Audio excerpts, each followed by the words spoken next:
Are you about to undergo hip replacement surgery or already in recovery and unsure what to expect? We've helped countless patients navigate this journey. In today's video, we're sharing what our patients wish they had known before surgery. Real insights that could have made their recovery smoother and faster.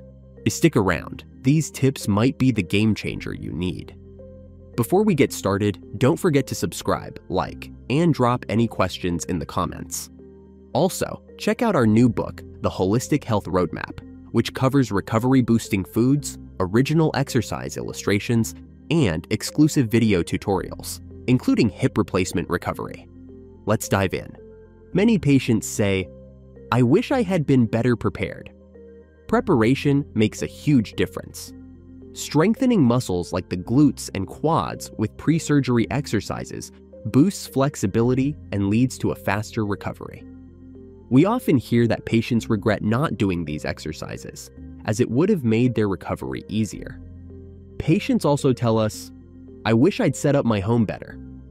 When we arrive, we often find furniture isn't ideal for using a walker, and tripping hazards like rugs should have been removed.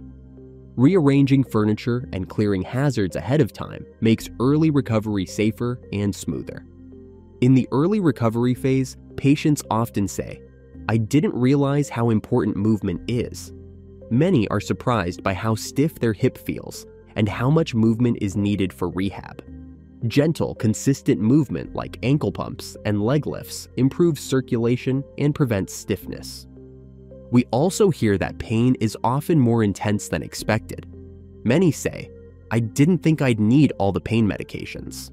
What patients need to know is that soreness is normal, but staying on top of pain management with medication and movement makes recovery smoother and more comfortable. As patients move into long-term recovery, many say, "I didn't realize it would take this long." Recovery can take several months, and progress often slows around the 4 to 6 week mark. Staying consistent with therapy is crucial. For more details on recovery timelines, check the links in the description to explore our new book, The Holistic Health Roadmap. It offers evidence-based strategies, exercises, and nutrition tips to help speed up long-term recovery. Finally, patients often ask when they can stop using a walker or start driving again.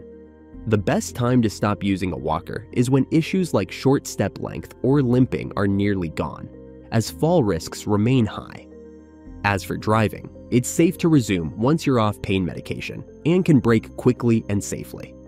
We hope these tips help. If you have any questions or want to share your experience, leave a comment below. To learn more, schedule a non-clinical virtual consultation at chatwithapt.com.